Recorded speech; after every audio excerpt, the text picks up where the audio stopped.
Salam, selamat pagi Bapak Ibu, Saudara-saudari sekalian yang dikasihi Tuhan Yesus. Salam damai sejahtera bagi kita sekalian. Puji Tuhan, waktu ini saya diberi kesempatan untuk men-sharingkan renungan singkat pada saat ini.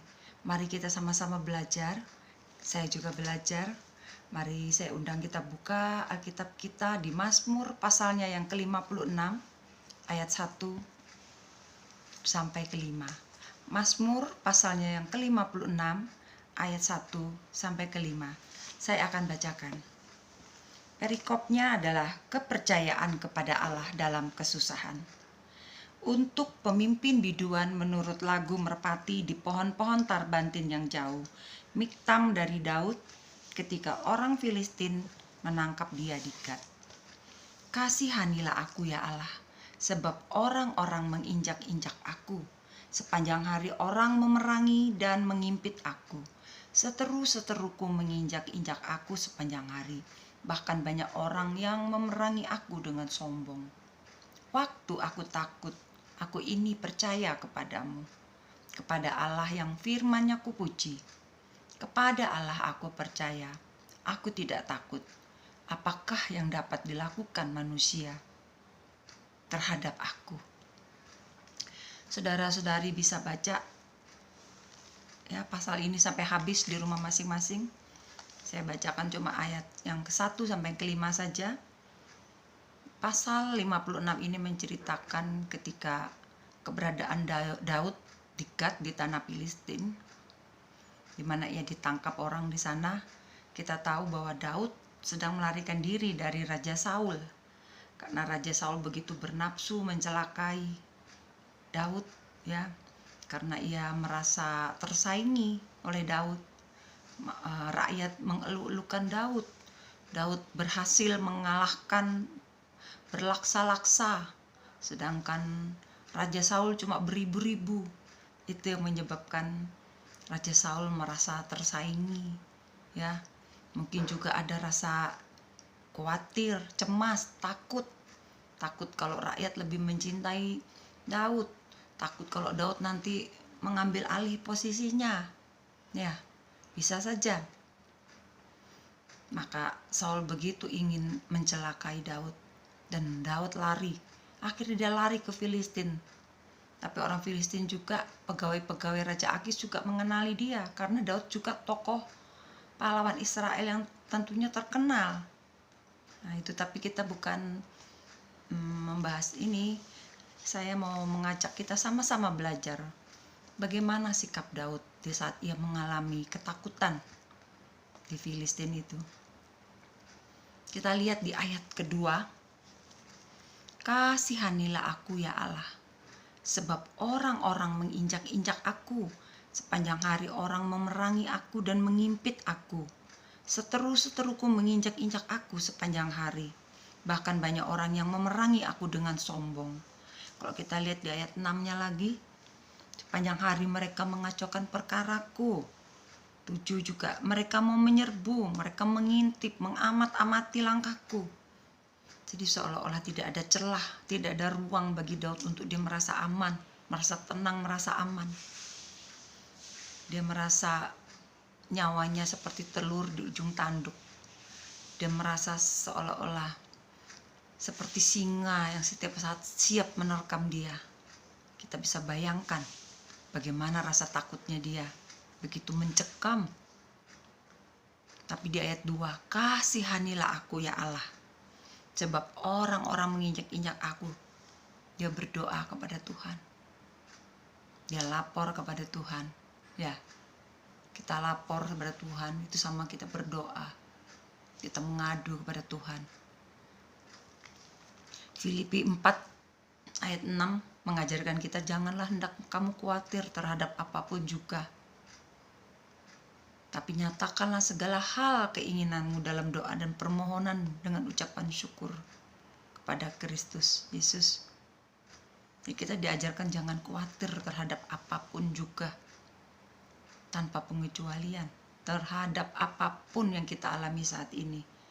Jangan kita khawatir berlebihan membuat kita jadi akhirnya naik lagi menjadi takut, jadi paranoid,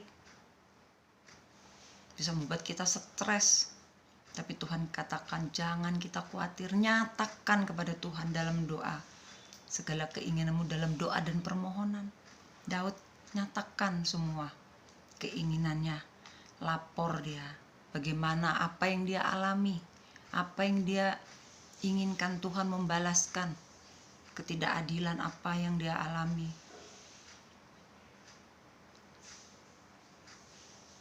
Dan Tuhan mau kita juga begitu.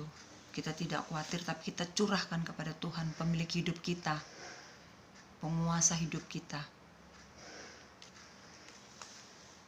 Ayat 4 mengatakan, waktu aku takut, aku ini percaya kepadamu. Waktu aku takut, aku ini percaya kepadamu. Bisa dibayangkan bagaimana takutnya Daud. Dia seorang diri di tanah Filistin, tentu tidak ada sanak saudara, tidak ada teman. Saya bisa membayangkan seperti waktu kalau saya masih kecil, saya dulu tinggal di luar kota, ya masih banyak tempat yang sunyi, sepi. Tapi puji Tuhan ada listrik. Tapi kadang-kadang kalau listrik mati, begitu gelap pekat. Kalau saya sendirian, saya takut sekali. Waktu saya masih anak-anak, rasanya nggak bisa bernapas. Tapi kalau saya mendengar ada suara orang tua saya, suara papi saya atau mami saya bersuara, langsung saya merasa tenang. Saya merasa aman. Kembali saya tenang di tengah ketakutan saya. Waktu aku takut, aku ini percaya kepadamu. Waktu Daud takut, imannya timbul. Dia ingat kepada Tuhan. Dia percaya kepada Tuhan yang selalu menyertai dia, tidak pernah meninggalkan dia. Kalau kita baca di Mazmur pasalnya 23, dalam lembah kelam sekalipun aku tidak takut, sebab gadamu tongkatmu menjadi penghiburan. Jadi Daud ini sudah mengenal Tuhannya, dia tahu siapa Tuhannya. Selalu menyertai, selalu menolong dia. Jadi kala dia takut, dia ingat kebaikan Tuhan, dia ingat kasih setia Tuhan. Hendaklah kita juga begitu. Nyatakan dalam doa permohonan keinginan kita, dalam doa permohonan kepada Tuhan. Maka damai sejahtera Allah yang melampaui pikiran manusia memelihara hati dan pikiran kita. Filipi 4 ayat 7. Ayat 5. Kepada Allah yang firman-Nya kupuji.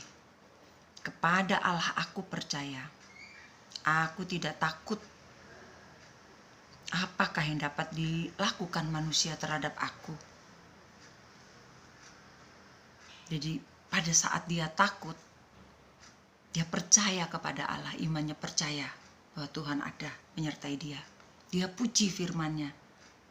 Dia puji, Tuhan, Kaulah gunung batuku, Kaulah kota bentengku, tanduk keselamatanku. Perkatakan firman Tuhan. Mungkin dia penyanyi, mungkin dia bermazmur, mengingat kebaikan Tuhan. Hendaklah kita juga begitu. Pada saat kita takut, semakin kita kuatkan iman, kita teguhkan hati kita, perkatakan firman Tuhan, nyanyikan, naikkan pujian bagi Tuhan. Hanya dekat Allah saja aku tenang. Banyak puji-pujian yang bisa menguatkan kita. Allah sanggup melakukan segala perkara, dulu, sekarang, dan selamanya. Allah tidak pernah berubah. Kasih kuasanya tetap sama. Puji dia. Puji firman-Nya. Ingat segala kebaikannya. Mari, pagi hari ini saya ajak saudara-saudari sekalian, kita selidiki hati kita. Pada saat kita sedang cemas, khawatir, takut, apa yang menguasai hati kita yang lebih dominan? Apakah ketakutan? 2 Timotius 1 ayat 7 mengatakan, sebab Allah tidak memberi kepada kita roh ketakutan, melainkan roh yang membangkitkan kekuatan, kasih, ketertiban. Jadi ketakutan itu adalah roh. Mari kita periksa hati kita. Kalau ketakutan lebih dominan, cepat bertobat. Minta tolong pertolongan Roh Kudus menguasai hati kita. Biar Roh Kudus menguasai kita, memenuhi hati kita. Zaman-zaman sekarang ini banyak orang ketakutan. Tapi kita anak-anak Tuhan ada janji Tuhan. Pegang janji Tuhan.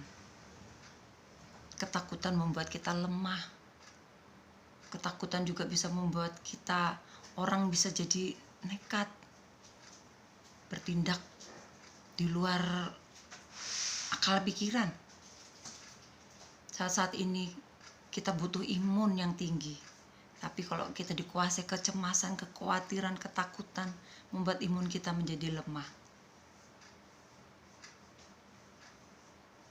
Serahkan khawatir kita kepada Tuhan, dan Dia yang akan bertindak. Dia penguasa kehidupan kita. Daud percaya kepada Tuhan dengan sungguh-sungguh. Dia keluhkan semua persoalan di dalam doa permohonannya kepada Tuhan. Dia puji kebaikan Tuhan, dia puji kuasa Tuhan, firman Tuhan yang tidak pernah, firman Tuhan iya dan amin. Tuhan tidak pernah gagal, Tuhan tidak pernah berdusta, pertolongannya tidak pernah terlambat.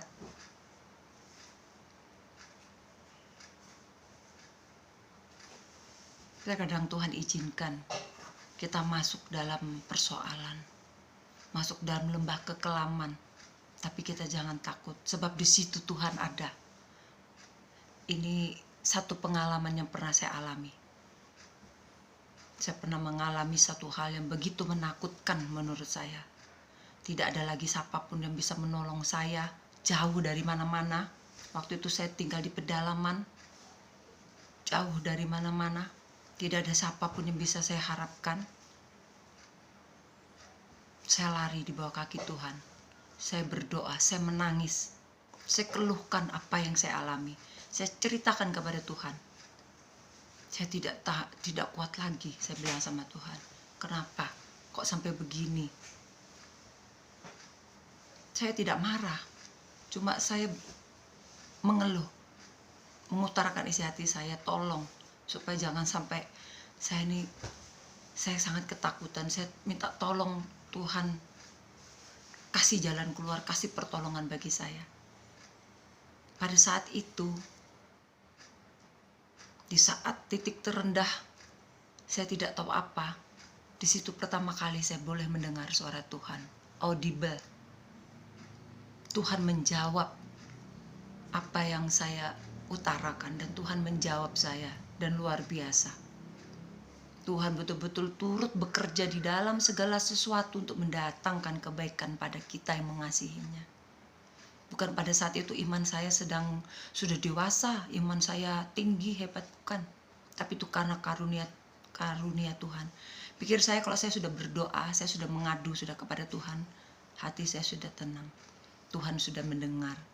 Tapi saya tidak menyangka Tuhan langsung menyatakan dirinya. Terkadang Tuhan izinkan begitu. Tuhan sedang berkarya untuk menaikkan iman kita supaya kita semakin mengenal Dia, mengalami pengalaman-pengalaman pribadi bersama Tuhan. Itulah membuat saya yakin sekali. Baru saya yakin. Ternyata selama ini saya tidak begitu yakin. Mulut saya berkata saya percaya Tuhan, saya beriman kepada Tuhan, tapi dalam tindakan saya selalu meninggalkan Tuhan, tidak mengikut sertakan Tuhan. Sampai saya mengalami masalah yang begitu berat, baru saya datang kepada Tuhan, berserah kepada Tuhan. Saya tidak tahu lagi, tidak ada jalan selain kepada Tuhan. Dan Tuhan menjawab. Ternyata Tuhan ada di situ. Jika Tuhan izinkan saudara-saudariku ada yang sedang mengalami masa-masa berat, berasa di dalam lembah kekelaman, percaya Tuhan mengasihi kita. Tuhan sedang berkarya. Tuhan sedang mau menyatakan kuasanya lewat persoalan kita. Kuasanya sanggup menolong kita agar kita lebih mengenal Dia, siapa Dia. Semakin percaya kepada firman-Nya. Puji Tuhan, saya tidak berlama-lama. Pagi hari ini kita belajar dari sikap Daud. Di saat kita mengalami ketakutan, cepat kita berdoa. Serahkan semua khawatir kita, nyatakan kepada Tuhan segala keinginan kita dalam doa permohonan kepada Tuhan. Biar damai sejahtera-Nya melampaui segala pikiran manusia, memelihara hati kita. Puji firman-Nya, katakan Tuhan Engkau baik. Ku percaya firman-Mu, Engkau tak pernah terlambat pertolongan-Mu. Engkau selalu menyertai. Ingat segala kebaikan-kebaikan-Nya yang pernah Dia lakukan.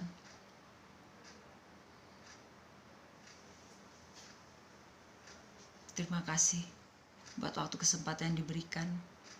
Kiranya renungan yang singkat ini boleh semakin menguatkan iman, pengharapan kasih kita kepada Tuhan. Kiranya boleh memberkati semua saudara-saudariku. Selamat pagi, selamat beraktivitas semuanya. God bless you all.